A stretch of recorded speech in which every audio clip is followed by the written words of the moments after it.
여러분 신약 성경의 그 각 권의 이름들을 보면 좀 흥미로운 것들이 있습니다.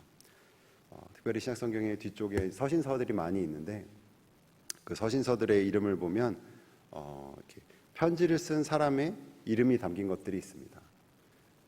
야고보서, 베드로 전후서, 요한 1, 2, 3서 이런 것들은 그 서신서를 쓴 그 저자의 이름이 담겨져 있는 것이죠. 그런데 대조적으로는 편지를 받는 사람의 이름, 그러니까 수신자의 이름이 중심이 되어 있는 책들도 있습니다. 대부분의 바울 서신서가 그럽니다. 로마서, 갈라디아서 같은 것들 말이죠. 그러면 오늘 본문 히브리서는 어떤 거에 속할까요? 네, 당연히 아시겠지만 방금 말했던 후자에 해당되고 있습니다. 받는 자를 강조한 것에 해당됩니다. 저자가 누군지는 우리가 명확히 알 수 없지만 수신자에 대해서는 꽤 명확히 알 수가 있습니다. 히브리 유대인들을 생각하여서 저자가 이것을 그들의 영혼들을 생각하면서 이 편지를 쓴 것입니다. 이 히브리서를 쓴 저자의 심경이 잘 담겨져 있는 구절이 이 서신서의 끝자락에 있습니다. 오늘 본문은 아니지만 제가 찾아서 읽도록 하겠습니다. 히브리서 13장 22절 말씀입니다. 형제들아 내가 너희를 권하노니 권면의 말을 용납하라. 내가 간단히 너희에게 썼느니라. 이 말씀은 우선 흥미로운 게 13장에 되는 긴 내용인데 간단히 썼다라고 얘기하고 있습니다. 여기에 보시면 말씀에 내가 너희를 권하노니 권면의 말을 용납하라 라고 써 있습니다. 권면한다는 말을 두 번이나 반복해서 쓰고 있습니다. 이 편지 자체가 히브리 전체 자체가 저자가 보기에는 권면의 말 혹은 권면의 글이라고도 할 수 있을 것입니다. 즉 히브리서는 수신자들을 이 저자가 권면하기 위해 썼다라고 지금 강조하는 것입니다. 이 저자가 권면하고 싶은 내용은 히브리 유대인들, 즉 유대교를 믿다가 예수 그리스도를 믿어서 그리스도인이 된 자들에게 쓴 편지인 것입니다. 예수님께서 하나님의 아들이신 것과 또 예수 그리스도의 십자가 대속과 부활을 믿는 자들, 유대교의 전통에서 하나님의 아들인 예수 그리스도를 믿게 된 자들이 이 편지를 주로 읽게 되는 대상들이었습니다. 이들은 말 그대로 예수를 믿는 자들이었습니다. 그래서 이 사람은 신자라고 할 수 있는데 그럼 그들이 믿고 있는 것, 그들이 믿고 있는 예수는 어떠한 자였습니까? 저희가 앞에서 쭉 보았던 히브리서에 나왔던 그 표현들을 빌려서 덧붙이자면 예수 그리스도는 모세보다 그리고 천사보다 탁월하신 분이었습니다.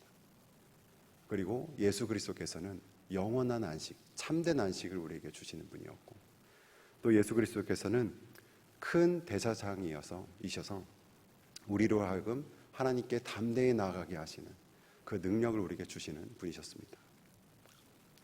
그런데 그 히브리 유대인들이, 히브리 그리스도인들이 그들의 믿음이 흔들리고 무너지게 되는 상황들이 그들 가운데 있었습니다. 그 상황이라 함은 다른 것이 아니라 그들이 붙잡았던 예수 그리스도를 저버리는 것이었습니다. 그리하여서 그들로 하여금 다시 유대교로 돌아가게 하는 것이 그들이 지금 처한 상황이었습니다. 혹시 이 말씀 여기까지 듣고 이렇게 생각하시는 분이 계실 수도 있을 것 같습니다. 이 유대인들의 상황과 정황은 지금 현대를 사는 우리의 상황과는 너무 다른 것이 아닌가. 유대교로 돌아가라는 이 배교의 상황은 지금 우리와 너무 다른 것이 아닌가. 그리고 이 편지가 쓰여졌던 때보다 2000년이 지난 지금에 사는 우리는 그때랑 지금은 너무도 때가 다르지 않을까 생각하실 수도 있을 것입니다. 그런데 놀라운 점은 우리가 지금 처한 상황도 그때와는 본질적으로는 같은 부분이 있다는 것입니다. 그래서 지금 우리의 영적인 현실을 자각하게 하고 우리 믿음을 견고하게 해주는 메시지가 오늘 말씀 가운데 있습니다. 그래서 오늘 두 가지 내용을 여러분과 살펴볼 때에 히브리서의 수신자들이 이 편지를 읽었을 때에 그 느꼈을 만한 어떤 놀라움 혹은 그 위로를 저와 여러분이 이 시간에 함께 누리길 주님의 이름으로 축원합니다. 오늘 본문을 통해서 첫 번째로 살펴볼 메시지는 신자는 배교에 대한 경고를 들어야 한다는 것입니다. 말씀을 여러분과 함께 읽어보도록 하겠습니다. 오늘 읽었던 본문 26절과 27절 말씀입니다. 함께 소리내서 26절과 27절을 읽도록 하겠습니다. 시작.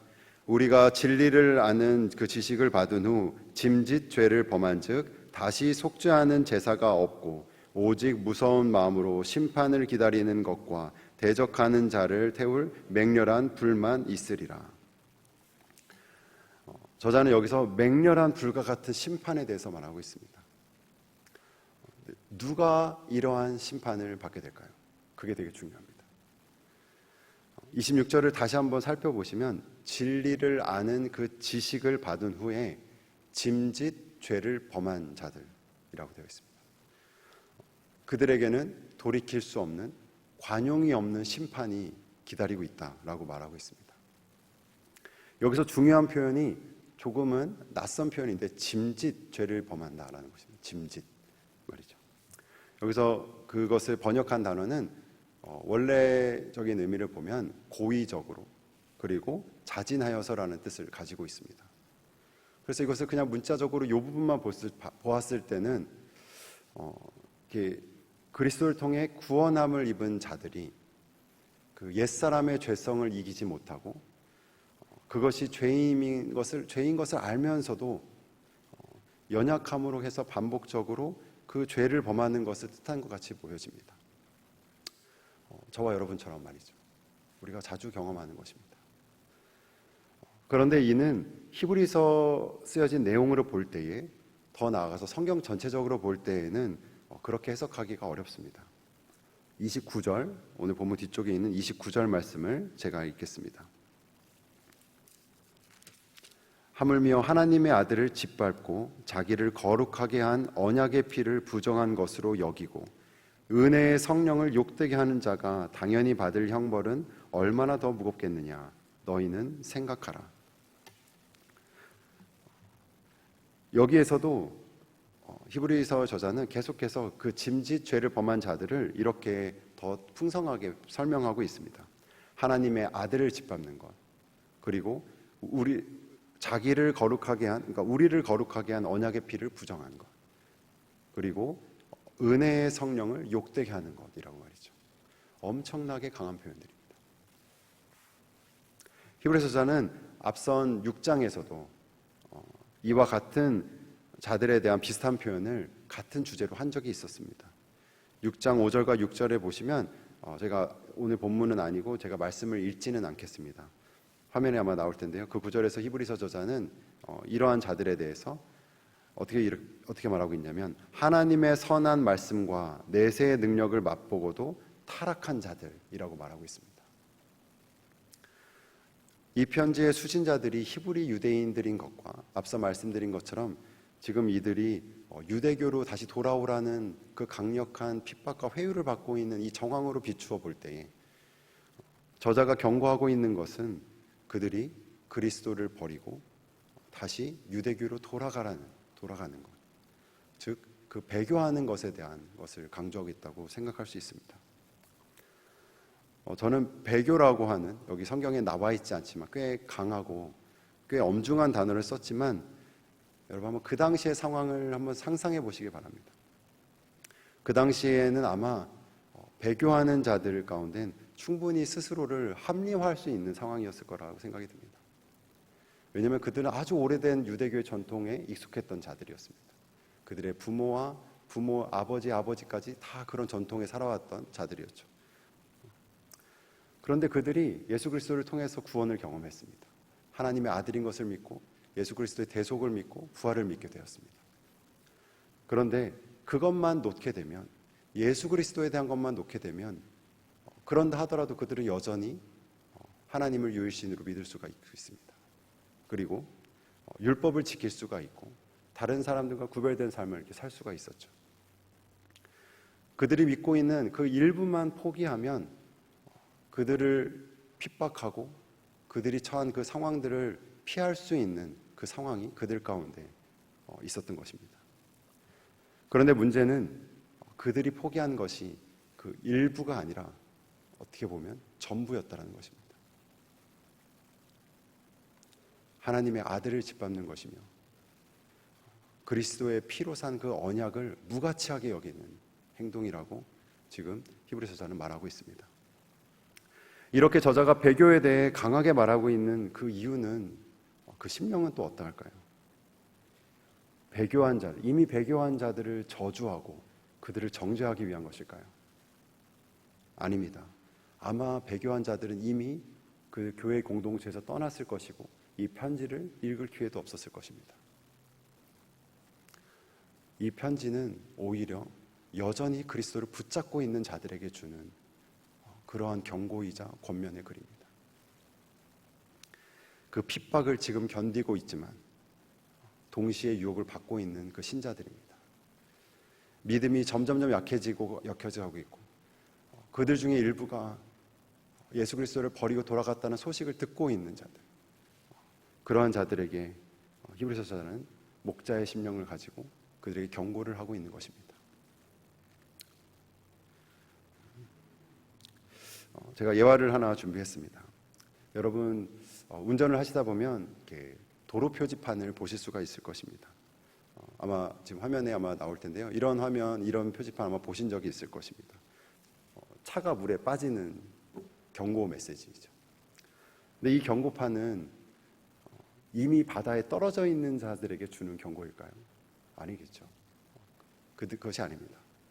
그 위험 요소가 이제 그 위험 요소를 앞에 두고 있는 자들, 그 아직은 떨어지지 않는 자들에게 저 앞으로 가면 혹시나 절벽에 떨어지는 위험이 있으니 거기를 조심하라고 주는 경고 메시지인 것이죠.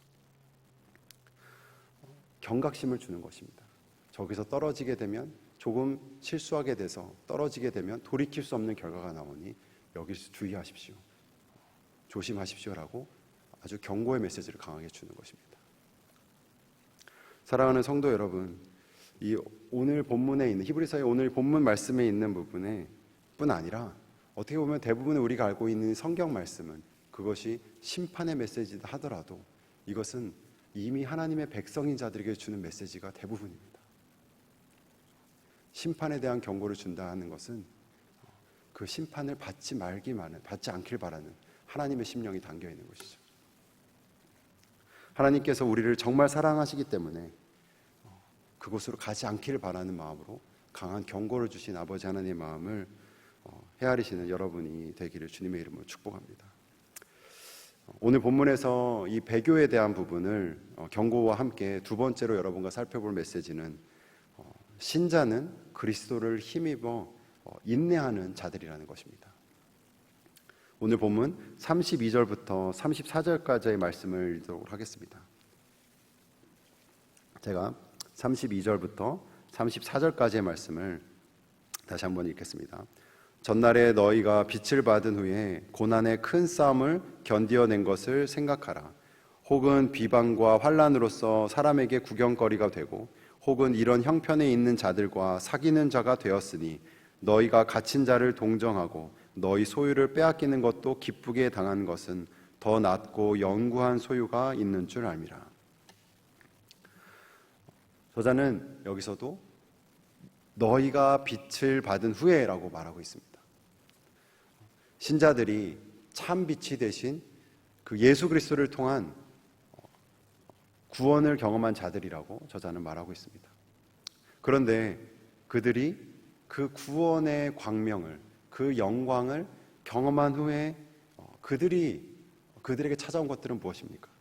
방금 읽었던 32절에 있는 말씀 가운데 제가 비슷한 표현들을 한번 말씀드려 보겠습니다. 계속 반복되는 단어들이 있습니다. 고난의 큰 싸움, 비방, 환난, 사람에게 구경거리가 되는 것, 34절에는 갇히는 것, 너희 소유를 빼앗기는 것, 이것들이 그들 가운데 있었습니다. 이들이 참빛을 경험하고 구원을 경험한 후에 이들이 지금 겪고 있는 것들은 이러한 핍박과 환난과 고난들입니다. 사실 구원을 경험한 후에 그 신자의 삶은 일사천리로 쭉 달려가거나 꽃길만을 걸어가는 그런 여정이 아닙니다. 그런 것은 성경적이라 말하기가 참 어렵습니다. 구약에 나와 있는 이스라엘 백성들을 한번 생각해 보시면 그들이 홍해를 건너서 구원을 경험한 후에 그들에게 찾아왔던 것들은 무엇이었습니까?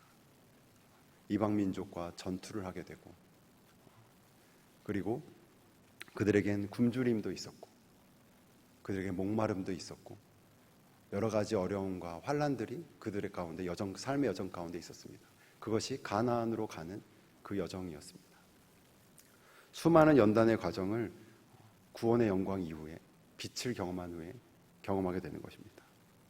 이 히브리서 저자가 격려하고 있는 것은 이 압박과 고난을 견뎌내기 위해서는 신자인 우리에겐 인내와 믿음이 필요하다고 강조하고 있는 것입니다. 36절과 37절 말씀, 이 말씀도 제가 읽겠습니다.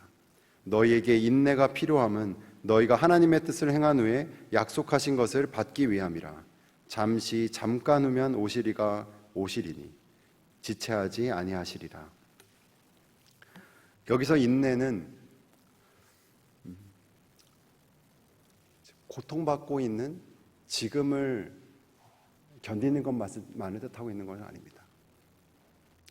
앞으로 곧 임하실 이 오실 일을 기다리는 것도 또한 인내 중의 한 모습입니다. 아니, 더욱더 정확히 말하자면 지금 현재를 견디는 것은 오히려 결과에 가깝습니다. 현재를 인내할 수 있는 힘은 다시 오시는 예수 그리스도를 기다릴 때 그 힘으로 현재를 견딜 수 있게 되는 것입니다. 여기서 저자가 예수님께서 언제 오신다고 말하고 있습니까? 잠깐 후에라고 말하고 있습니다. 두 번이나 강조되어서 번역된 것처럼 원어에서도 똑같은 단어를 두 번 똑같이 반복해서 예수님께서 곧 이제 바로 잠깐 후면 이제 오실 것이다 라고 여러 번 강조해서 저자는 말하고 있습니다. 이것이 곧 그들에게 격려가 되기 때문입니다. 그들에게 힘이 되기 때문입니다. 근데 여러분 생각해 보시면 이 말씀이 쓰여진 후에 지금 벌써 2000년 가까이 흘렀습니다. 이 글을 그러면 이브리서의 글을 읽고 듣고 감동을 받아서 정말 두렵고 떨린 마음으로 예수님께서 곧 오실 것이다라고 믿고 그렇게 살아갔던 그 히브리서 이 성도들은 어리석은 것일까요?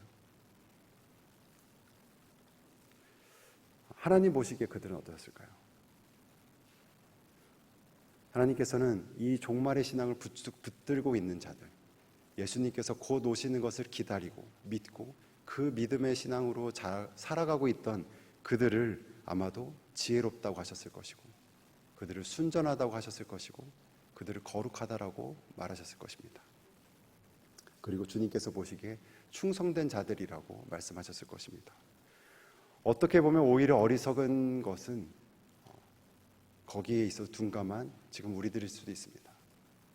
그것보다 더 지난 종말의 끝에 살고 있는 우리인데 잠깐 뒤에 오시는 것을 붙잡는 것이 아니라 언젠간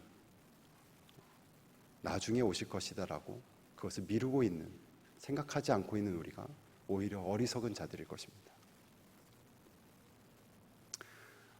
그 믿음이 없이는 다시 곧 오실 예수 그리스도에 대한 그 믿음이 확신하지 않는 자들은 이 세상을 준비되어 있지 않게 살아가게 되고 그리스도의 재림을 기다리지 않는 그 위험을 갖고 사는 것입니다.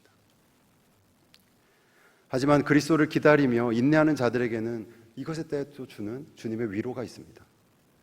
저자는 앞서서 읽었던 32절과 34절에서 히브리서 그리스도인들이 받은 그 비방과 고난과 핍박을 이 저자가 알고 있다라고 전제로 하고 말하고 있습니다.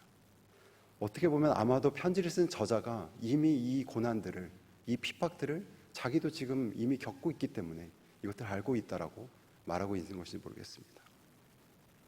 그리하여서 핍박 가운데 인내하고 있던 신자들이 이 히브리서 편지를 읽으면서 그들이 받았을 그 위로와 격려는 저희가 다 상상하기가 힘들 정도입니다.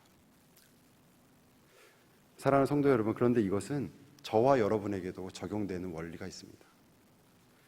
예수님 때문에 낮아지고 혹시 여러분 가운데 예수님 때문에 손해를 보고 계시고 아무도 알아주지 않고 또 주변에서 비방이나 혹은 조롱을 받고 계신 분이 계십니까? 혹은 다시 오실 예수 그리스도께서 그 주님께서 주신 사명 때문에 아픈 몸과 마음으로 그 자리를 인내하며 견디고 계신 분이 계십니까? 그렇게 인내하는 신자들에게 주님은 이렇게 말씀하십니다.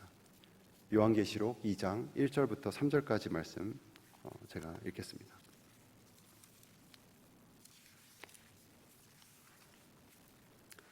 에베소 교회의 사자에게 편지하라. 오른손에 있는 7뼈를 붙잡고 7 금촛대 사이를 거니시는 이가 이르시되 내가 내 행위와 수고와 내 인내를 알고 또 악한 자들을 용납하지 아니하는 것과 자칭 사도라 하되 아닌 자들을 시험하여 그의 거짓된 것을 내가 드러낸 것과 또 내가 참고 내 이름을 위하여 견디고 게으르지 아니한 것을 아노라. 아멘. 주님께서 내가 너의 수고와 인내를 안다. 그 신자들에게 또 내가 참고 견디고 있는 것, 나의 이름을 위해서 견디고 있는 것을 내가 아노라 라고 말씀하고 계십니다. 우리가 은밀히 한 일을 누군가 한 명만 알아줘도 그것으로 되게 위로받을 때가 있습니다. 격려받을 때가 있습니다. 하물며 하늘의 보좌에 앉아 계신 우주를 다스리시는 하나님께서, 주님께서 마지막 때에 여러분을 기다리고 계시며 그때 위로하시기를 내가 너가 나를 위해서 견디고 인내한 것을 내가 안다.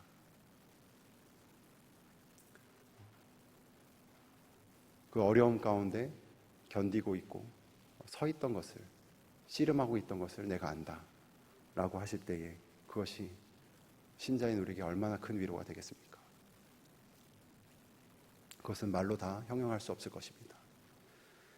마지막 때에 경험하게 되는 이것을 우리가 정말 믿음으로 붙잡고 소망할 때에야 우리가 현재를 인내할 수 있는 그 힘을 얻게 되는 것입니다.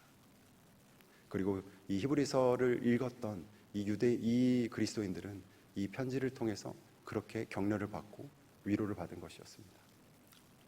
이제 말씀을 마무리하도록 하겠습니다. 오늘 본문 마지막 구절 39절은 오늘 우리가 살펴본 전체 내용을, 오늘 본문 내용을 요약하는 기능도 가지고 있고 또 하나님 아버지의 마음이 잘 담긴 구절입니다. 여러분 이 구절은 함께 읽도록 하겠습니다. 39절 말씀 함께 읽겠습니다. 시작. 우리는 뒤로 물러가 멸망할 자들이 아니요 오직 영혼을 구원함에 이르는 믿음을 가진 자니라.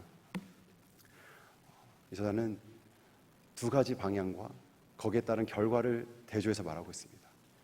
뒤로 점점 물러가서 멸망함의 결과에 이르는 빠지는 자들, 반대로 점점점 주님께 나아가서 결국은 구원함에 이르는 믿음을 가진 신자들의 삶에 대해서 말하고 있습니다.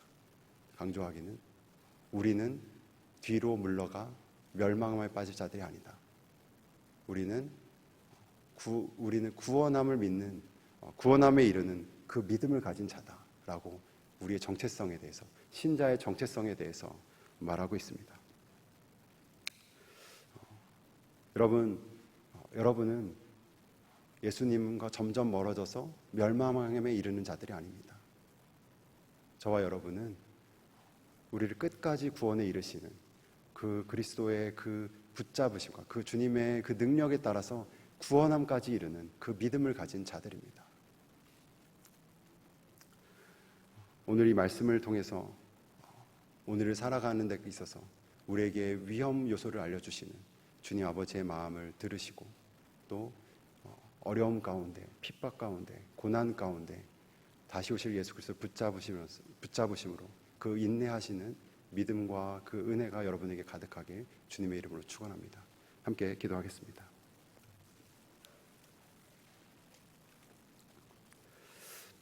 사랑하는 하나님 아버지, 아침마다 우리에게 말씀으로 새로운 은혜를 베풀어 주시는 주님께 감사드립니다. 그리스도의 영이신 성령 하나님을 통해서 우리를 가르치시고 또 인도하시는 주님을 찬양합니다. 하나님 아버지, 종말의 그 마지막 때를 살아가는 우리를 긍휼히 여겨 주시옵소서. 그리스도를 저버리게 되는 유혹에서 우리를 보호하여 주시며 그리스도인이기 때문에 겪을 수밖에 없는 그 어려움과 고난을 다시 오실 주님을 기다림으로써 인내하는 은혜를 우리에게 허락하여 주옵소서. 특히 말씀이 세상 끝까지 전파되어서 복음이 전파되어서 주님께서 다시 오실 것을 사모하고 있는 선교사님들을 주님 기억하여 주옵소서.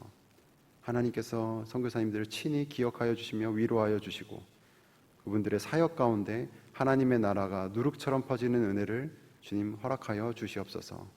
이 모든 말씀 우리의 소망 되신 예수 그리스도의 이름으로 기도드렸습니다. 아멘.